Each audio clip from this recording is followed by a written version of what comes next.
তো বন্ধুরা, আজকের ব্লগটা আমি এখান থেকেই শুরু করছি। সকালবেলা উঠে বাড়ির সমস্ত কাজ সেরে এই যে আমি রুটি ভেজে নিচ্ছি। আর এখনও রাশি ওর বাবা এইদিকে ঘুম থেকে ওঠেনি। তো এখন বাজে 7:30। তো বন্ধুরা, এইদিকে আমার রুটি ভাজা হয়ে গেল। আর মার খাওয়া হয়ে গেছে। ও লাইটের আলোটা রেখে এইদিকে এই যে রাজের খাওয়া হয়ে গেছে। আর রাজ এইদিকে খেয়েছে ঘুগনি। তারপর ওইখানে একটু সিঁদুলের সানা আর কি দিয়ে মুখে দিয়েছে। তো সিঁদুলের সানার মধ্যে নাকি খুব ঝাল দিয়েছে মা, তো সেই জন্য খাইনি। আর কালকের মাংসর তরকারি আছে, তো মাংসর তরকারি দিয়ে খাচ্ছে। আর কি বলো তো, মাংসর তরকারি হোক আর সিঁদুলের সানা হোক, এগুলো দিয়ে কিন্তু মানে খেলে পারে না, দারুণ তৃপ্তি হয়, খুব ভালো লাগে। তোমরাও একবার খেয়ে দেখতে পারো, বিশেষ করে সিঁদুলের সানা দিয়ে। আমি তো মাংস খাই না, কীরকম টেস্ট সেটা তো আর আমি বুঝবো না, তাই না? কীরকম হয়েছে খাওয়াটা? দারুণ দারুণ। বন্ধুরা, এদিকে রুটি ভাজা তো হয়ে গেল। তো যাই হোক, এখন আমি উনুনের পাটটা একটু পরিষ্কার করে দিচ্ছি। আর এইদিকে রান্নাবান্না করলে তো উনুনের অবস্থা কী হয় তোমরা তো জানোই। এইদিকে মনে করো সব কিছু এখানে সব কিছু করা হয়, অনেক নোংরা হয়ে থাকে। তো ভাববেন যে না, ওরা এইদিকে মুখটা দিয়ে না, আর আমি তো ভাবলাম যে ওরা এইদিকে মুখটা ধুয়ে নেব, আমি ততক্ষণে এই যে উনুনের পাটটা পরিষ্কার করে নিই, তাই না? আর মা আর রাজ তো খেয়ে নিয়েছে, তো আমরা তিনজন বাকি আছি। এদিকে ব্রাশ করছে ওরা, তো ব্রাশটা করে নেক। আর আমার ঠাকুর পুজো দেওয়াও হয়ে গেছে। তো দেখো এখন উনুনের পাটটা ভালো লাগছে, তাই না? আর আগে ওই উনুনে রান্না করতাম, কিন্তু ওই উনুনে না মানে একটু বড় উনুনটা, তো একটু খড়ি বেশি লেগে, তো সেজন্য ওই উনুনটায় রান্না এখন করি না, বন্ধ রেখেছি। আর এখন এই উনুনে রান্না করি। এই উনুনটা একটু ছোট, তো এই উনুনে না দুটো আর কি খড়ি দিলে হয়ে যায়। আর ওই উনুনটা বড় করেছি কেন, যখন কোনো আর কি একটা অনুষ্ঠান করি, বিশেষ করে কীর্তন হোক, পূজায় তিথি, তাই না, লাগে না? তো ওইটা একটু বড় আছে, ওইখানে বড় কড়াইয়ের মধ্যে রান্না বান্না করা যায়, বড় মানে হাঁড়ির মধ্যে ভাত রান্না করা যায়। তো সেই জন্য আর এইখানে কোনো এই যে রাশি খাচ্ছে। কেমন লাগছে? দারুণ। মাংস দিয়ে রুটি, তাই না? ফেভারিট। দুইটা রুটি দিছি, বেশি দেয়নি, একটা খাইয়েছে আর একটা আছে, দেখো। খাও, আর বেশি খাবি না, রেখে দিস, তোমার বাবা খাবে। তো বন্ধুরা, সকাল সকাল এই যে রুটি ভেজে নিয়েছি, আর রাজের বাবার জন্য এই যে রেডি করে নিয়েছি এইদিকে। তো দেখো এইদিকে কী খেয়েছে, রুটি, তারপরে যে কাঁচা লঙ্কা, ওই যে এইদিকে দিয়ে দিয়েছি। কাঁচা লঙ্কাটা কেন বলো তো, এই যে ঘুগনি ঝোলগুলো এইদিকে চলে আসছে, তো সেই জন্য এইদিকে বাউন্ডারি হিসেবে এটা দিয়ে দিয়েছি। এই যে মাংস আছে, আর এই যে লবণ, পেঁয়াজ, ঘুগনি, মাংস, আর এই যে সিঁদুলের সানা আছে। যদি খায় খাবে, মানে অপশান আছে, যে যেটা দিয়ে আর কি খেতে পারে, তো সেটা দিয়ে খাবে। আর কালকে সবজিও কিন্তু গেছে, মানে সবজিও সব কিছুই আছে, আলু ভাজা, তারপরে সবজি একটা ঘন্ট বানিয়েছি, ডাল, বড়া, সব কিছু আছে। তো বন্ধুরা, এইদিকে সবার খাওয়া দাওয়া হয়ে গেছে। তো এখন আমি খাচ্ছি এইদিকে। তো আমি এইদিকে রুটি আর হচ্ছে সিঁদুলের সানা, এগুলো দিয়েই খাবো, ও অন্য কিছু আর কি নিব না। আর এইদিকে আছে এই যে কালকের সবজি আছে, তারপরে হচ্ছে ঘুগনি আছে। তো ওইগুলো দিয়ে খাবো না, কারণ কী বলো তো, এই সিঁদুরের সানা দিয়ে রুটি খাওয়ার মজাটাই কিন্তু আলাদা। আমি আগে জানতাম না, এখানে এসে মানে শিখেছি যে রুটি দিয়ে এগুলো খাওয়া যায়, মানে সিঁদুরের সানা ভালো লাগে। তো আগে কিন্তু আমি জানতাম না। হয় মানে কি বলো তো, মানুষের দেখেই তো মানুষ শিখে, তাই না? তো একা একা তো কোনো দিন কিছু করা যায় না। তো এই যে এখন থেকে আমি জানি যেগুলো দিয়ে ভালো লাগে। তো যাই হোক, প্রথম আমি খেয়েছিলাম ছোটো কাকা শ্বশুরবাড়িতে। তো কাকি শাশুড়িমা তখন তো রুটি মানে কাজেই চলে গেছে, আমাকে বলছে যে রুটিগুলো বেলে দিতে। তো আমার ননদ এদিকে রুটি ভাজছিল, তো মাম্পি, আর আমি এইদিকে রুটি বেলে দিচ্ছি। তারপর ওদের বাড়িতে এই যে সিঁদুরের সানা দিয়ে রুটি খেয়েছি সবার প্রথম। তো যাই হোক, এদিকে খাওয়া দাওয়া তো হয়ে গেল। তো এখন এই যে আবার বাসন কোসন নিয়ে বসে পড়েছি কলপারে। কারণ কি বলতো, এই যে ঘরের বউয়ের কাজ হচ্ছে কি, সারাদিনই এই যে বাড়ির কাজ, এটা করো সেটা করো, কাজের কোনো দিনও কিন্তু শেষ নেই, তাই না? তো যতদিন জীবন ততদিন তো কাজ করতেই হবে। আর এইদিকে আমার কাজেই হচ্ছে বাকি রান্নাবান্না, খাওয়া দাওয়া, দোকানের মাল সামান রেডি করা, তো এগুলোই। তো যাই হোক, মানে ততটা আর কি কিছু মনে করি না আমি। তো তবুও আর কি যখন আর কি শরীরটা একটু মানে খারাপ থাকে, তখন আর কি মনে হয় যে এইগুলো কাজেই আর কি অনেক বেশি, তাই না? তো যাই হোক, যারা যারা হয়তো কাজ করে না বেশি, মনে করে টাউনে থাকো, তো বাড়ির শুধু মানে ঘর দুয়ার গোছগাছ করা আর একটু খাওয়া দাওয়া রান্নাবান্না, তাই না? কিন্তু আমার এই দিকে মনে করি গ্রামের বাড়িতে অনেক কাজ পড়ে থাকে, কি এই দিকে কিন্তু শুধু খাওয়া দাওয়া রান্নাবান্না দোকানের কিছু কাজ এগুলোই না, এই দিকে দেখো আমাদের কাঁচা বাড়ি, এই দিকে মোচা কোচা মানে এতগুলো কাজ করা কিন্তু জুলুমই হয়ে যায়। তো যাই হোক, এখন আমার হেবিট হয়ে গেছে, আগে তো এতগুলো কাজ করতাম না, আর কী বা মেয়ে থাকাকালীন এগুলো কাজ করে, তাই না?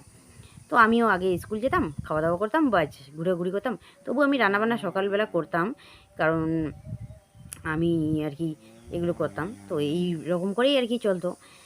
তো বিকেলবেলা তো আড্ডা দিতাম সবাই মিলে, আমাদের পাড়ার কিন্তু মেয়ে অনেক অনেক মেয়ে ছিল, তো সবাই মিলে এই যে স্কুল থেকে আসার পরে এই যে বিকেলবেলা যে আড্ডা। আর তো এইদিকে এই যে বাসন কোসন মাজা হয়ে গেল, আর এইদিকে আমি জামা কাপড়গুলো ধুয়ে দিয়ে এই যে শুকুতে দিতে আসলাম এই যে টারের মধ্যে, আর এইদিকে রৌদ্রও কিন্তু গাছে। তো যাই হোক, তাড়াতাড়ি করে এইদিকে জামা কাপড়গুলো ধুয়ে দিলাম, আরও অনেকগুলো জামা কাপড় ছিল, কিন্তু কলের যে সমস্যা, মানে জলের যা সমস্যা, কলের তো না জলের, তো এইদিকে কলটা এদিকে ভালো না, একটু পর পর জল শুকিয়ে যায়, তো সেই জন্য ভাবলাম যে না, যেগুলো আর কি কল পরে জমা হয়েছিল জামা কাপড়গুলো, তো এগুলোই ধুয়ে দিলাম, আর ওইগুলো থাক, কালকে না হয় ধুয়ে দেবো, কালকে তো মোটর ছাড়া হবে, তো মোটরের মধ্যে ধুয়ে দিব, তাই না? তো সেই জন্য এই যে কয়েকটা জামা কাপড় এই যে ধুয়ে দিলাম, আর ওইগুলো কালকে দিয়ে দেবো। তো এইদিকে এই যে সকালের খাওয়া দাওয়া শেষ হতে না হতে এইদিকে দুপুরের রান্না বসিয়ে দিতে হয়, কারণ এইদিকে দোকানের ঘুগনি আবার সিদ্ধ করতে হয়, সময় তো লাগে, তাই না? তো যতই হোক না কেন, সময় ছাড়া তো আর কোনো কিছু হয় না। তো অল্প কাজ হলেও কিন্তু এই যে এটা করো সেটা করো করতে করতে এই যে সারাদিন চলে যায়, মানে 3টা 3:30 না হলে পরে আমি রান্নাঘর থেকে বেরোতে পারি না, তো সারাদিন কিন্তু আমার রান্নাঘরেই চলে যায়, তো বাইরে আর কখন মানে ঘুরতে যাব, তাই না? তো সেজন্য আমি আর এই মানে ঘুরতে যেতে সময়ই পাই না। তো যাই হোক, এই দিকে এই টারের মধ্যে দিয়ে দিলাম, আর এখন আমি এই দিকটায় মানে শাড়িগুলো দিয়ে দেবো। তো শাড়ি দুটো এই টারের মধ্যে মেলে দিচ্ছি, আর আজকে বাড়ি যাওয়ার কথা ছিল, তো বোনও এইদিকে ফোন করেছে, ওরা নাকি বাড়িতে যাবে, আজকে আমাদেরকে যেতে বলছে, কিন্তু যাওয়ার হলো না, কারণ কি বলো তো, এদিকে মাও বাড়িতে নেই, তো বাড়িতে এইদিকে রান্না বান্না দোকানে সমস্ত কিছু রেডি করতে হয়, তো কী করবে, তাই না? তো সেই জন্য আমি আর গেলাম না। আর তোমার দাদাভাইকে যেতে বলছিলাম, তো মানে আমি যাই না, তো সেই জন্য ও বলছে যে না, তাহলে অন্য একদিন যাব, তো সেজন্য আর যাওয়া হলো না। আর এদিকে বাড়িতেও এইদিকে কাজ আছে, আর গরু মানে গরুটা একা একা তুলতে পারি না, গরুটাকে তুলে দিতে হয়, তাই না? দিনের বেলা বাচ্চাটাকে মানে মানে বাছুরটাকে এবার দুধ খাওয়াইতে হয়, তো অনেক ঝামেলা, তো এগুলো ছেড়ে তো আর যাওয়া যায় না, তো সেজন্য আর গেলাম না। আর রাজের আবার এইদিকে কদিন পর পর শুধু বলে যে মাথাটা ঘুরে, তো এই জন্য মানে কেন যে ওর এইরকম হয় জানি না, তো এইরকম করে কিন্তু 2বার ওকে ডাক্তার দেখানো হয়ে গেছে, তো আজকে একটু ওইরকম লাগছে, বলছে যদি আর কি বেশি আর কি ওর ওইরকম হয়ে যায় তাহলে তো ডাক্তার দেখাইতে হবে। তো এটা আর কি বলো তো, রুটি বা অন্য কিছু খেলে পরে কিন্তু বেশি করে ওর হয়, তো ভাবলাম যে না, আজকে স্কুল বন্ধ, একটু রুটি খাই, তো সেজন্য খাইলাম। তো প্রতিদিন কিন্তু আমরা রুটি খাই না, আর বেশি খাইও না, যদি খাই তাহলে তোমাদের সঙ্গে তো শেয়ার করবো সেটা, তাই না? তো যাক, এইদিকে জামা কাপড়গুলো শুকোতে দেওয়া হয়ে গেল, এখন আমি বাড়ি যাই। এইদিকে সন্ধ্যা লেগে গিয়েছে, তো আমি এইদিকে হাত মুখ ধুয়ে এসেছি, কিন্তু মাথাটা চিরুনি দিইনি, আর এইদিকে সিঁদুরও দেওয়া হয়নি। তো এইদিকে একজন আসছিল আর কি, ওনার সঙ্গে গল্প করতে করতে এইদিকে আর কি আর মানে ঘরেই যাওয়া হয়নি। তো এইদিকে সন্ধ্যায় লেগে গিয়েছে, তো যাই, এখন আমি জামা কাপড়গুলো ঘরে নিয়ে যাই। আর আসি কি বলছি, এইদিকে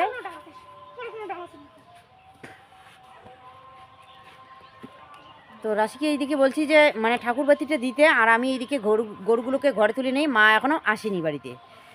রাশি, যাও তুমি ঠাকুর বাতিটা দিয়ে দাও, আমি গরুগুলোকে ঘরে তুলি, ঠিক আছে? পিছন দিকে তোমার প্যান আছে নাকি? ওইদিকে কোথায় আছে আমি জানি, এই যে দেখা যাচ্ছে গাছের মধ্যে দিয়েছো, তাই না? এই যেটা, তো দেখো কোথায় শুকুতে দিয়েছে প্যান, এই যে গাছের মধ্যে, কাটা গাছের মধ্যে লাগবে।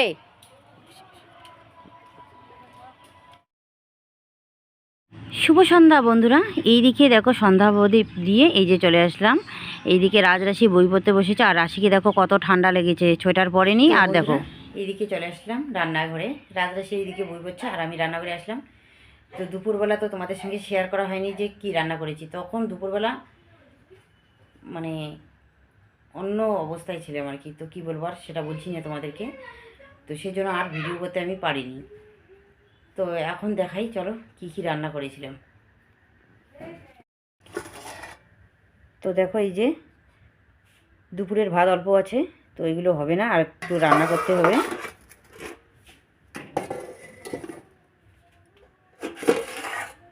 আর এই যে দেখো মাছের চচ্চড়ি করেছিলাম, তো চচ্চড়ি আছে, কত সুন্দর হয়েছে চচ্চড়িটা। তারপর এইদিকে দেখো মাছ ভাজা আছে, আর এইদিকে দেখো কবিতরের তরকারি রান্না করেছিলাম, তো সবাই খেয়েছে আর অল্প একটু আছে। এই যে তো দুপুরের ভাত ছিল, তো ওইগুলো এই যে খেয়ে নিচ্ছে, আর আসি এইদিকে দেখো পেঁপে কাটছে। ও নাকি দুপুরের ভাত খাবে না, আর আমি তো এইদিকে গরম ভাত আবার একটু রান্না করবই, তো সেজন্য রাশি বলছে আমি গরম ভাত খাবো, মানে ও গরম ভাত খাবে। মা আর রাজ এইদিকে ঠান্ডা ভাত খাচ্ছে, মানে দুপুরে ওদেরকে খিদে লেগেছে, তো সেজন্য খাচ্ছে, তো খাক নাকি। আর এদিকে রাশি দেখো কত সুন্দর হয়েছে, পেঁপেটা কাটছে, 3টা পেঁপে আছে, পাকা পেঁপে, আমাদের গাছেরই। কিন্তু ভিডিও করিনি, তো সেটা এখন তোমাদেরকে বলছি, কারণ তখন কাজের চাপে আর এইদিকে মনটাও ভালো নেই সেরকম, তো সেজন্য আর ভিডিও করিনি। তো কেন করিনি তো সেটা বলছি। তো রাশির বাবাকে বলছিলাম যে একটা বিছানার চাদর আনতে, তো কদিন ধরে বলি, ও বলে যে মনে থাকে না, আর মানে যেটা ওটা আর কি। তো যাই হোক, আজকে বলছিলাম যে আজকে কিন্তু নিয়ে আসতেই হবে, তো দেখো আজকেও নিয়ে আসেনি। আর বিছানার চাদরটা কতদিনে সেই ছিঁড়ে গেছে, তো প্রায় 1 মাসই হয়ে যায়, তো দেখো ওই রকম করেই আছে। 1 মাস না হলেও 20 দিনের মতো হয়ে গেছে, তো ওই রকম করেই আছে। তো অল্প একটু ছিঁড়েছিল, কিন্তু এইটুক ছিঁড়েছিল, কিন্তু এইদিকে তো ইস্যু ওরা আসছিল, ওরা কি করেছে ছিঁড়ে ফেলে দিয়েছে, তো এতটুক ছিঁড়েছে, আঙুলটা কালো হয়ে গেছে, এতটুক ছিঁড়েছে। তারপর রাজ একদিন কি করেছে, বসে বসে আছে, মানে বই পড়ছে, একদম ওই ফাড়ার মধ্যে, মানে ছিঁড়াটার মধ্যে ওর পা ঢুকে গেছে, আবার এতটুক ছিঁড়ছে, আরও এতটুক ছিঁড়ে গেছে। আমিই ছিঁড়ছি। তো যাই হোক, এখন ছিঁড়ে যদি থাকে, তো মানে পা লাগলে তো ছিঁড়বি, তাই না? যেমন শাড়ি টাড়ি ছিঁড়লে পরে অল্প একটু যদি ছিঁড়ে থাকে, ওই দিকে আরও একটু ছিঁড়ে যায়, তাই না? একদিন আমি শাড়ি শুকোতে দিয়েছি, রাজ ওইদিকে টান মারছে, মানে মুখ মুছবে আঁচলটা দিয়ে, তো ওইদিকে কী করেছে, অনেক বড়, মানে 1 হাতের মতন একদম ছিঁড়ে গেছে। তো গিট দিয়ে ওটাই আর কি পরছি, কোনো যায় আসে না, আঁচলের মধ্যে তো, কিন্তু শাড়িটাও ভালো আছে, যে ফেলে দিব সেটাও তো না, তাই না? আর দেখাই তাহলে, এর জন্য চলো দেখাই তাহলে বিছানার চাদরটা কতটা ছিঁড়েছে। তো রাশির বাবাকে একটু বললাম যে আমি জিনিস আনতে বললে তোমার মনে থাকে না, তাই না? আর বিছানায় মানে রাত্রিবেলা বিছানায় যখনই উঠে তখনই মনে পড়ে, না কালকে আনতেই হবে, কিন্তু রাত্রি পড়ে গেলে বাস আর মনে থাকে না। তো দেখাই দেখো কতটা ছিঁড়ছে, তো দেখো কতটা ছিঁড়ে একদম।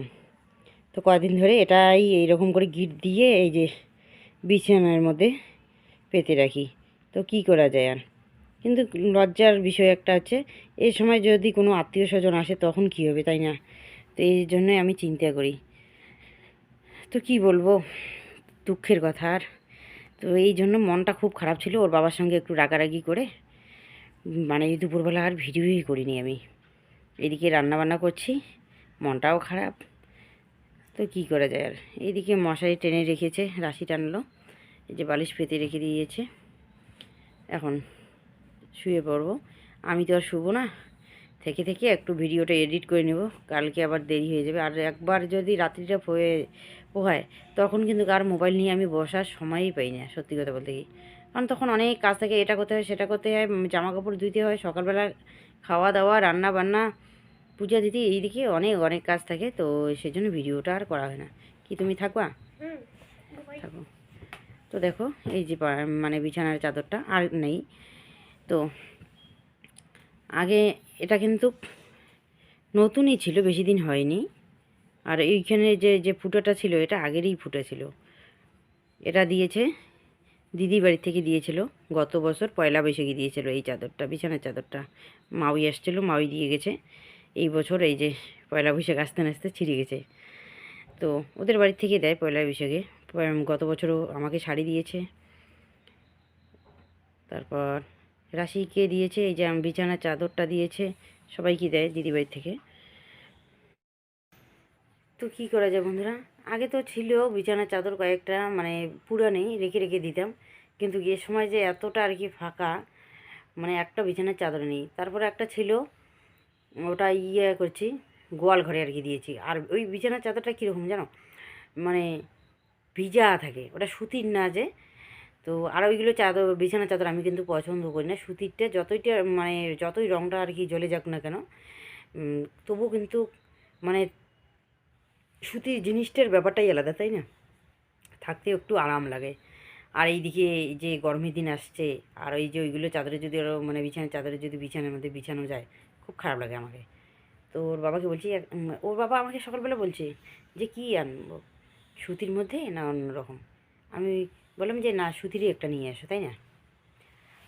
এরকম করে বলছিলাম। আমি ভাবছিলাম যে আনবে, কিন্তু যখন আনিনি তখন মনটা কার ভালো থাকে বলো তো? এদিকে মানে মনটা একদম খারাপ হয়ে গেছে।